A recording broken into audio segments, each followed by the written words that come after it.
3. Everything you need to know about Honda NX500, SF202 and NX202.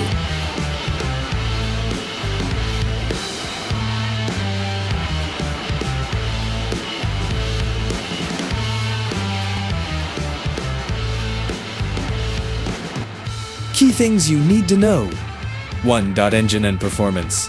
The NX500 is powered by a liquid 471cc parallel twin engine that produces HP and Nm of torque. This output is fully A2 compliant, making it perfectly beginner-friendly while still packing enough punch for highway cruising. The motor is incredibly smooth, and it features an assistant slipper clutch to reduce leva effort. 2. Available e-clutch technology. For 2026, Honda offers its innovative e-clutch as an option.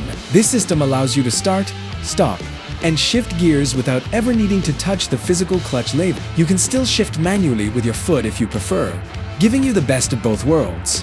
3. Tech and rider aids.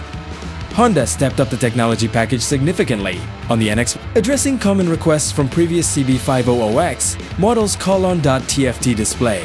It features a full-color 5-inch TFT screen. Honda Road Sync. This allows you to connect your smartphone via Bluetooth to use turn-by-turn navigation, take calls, and control music.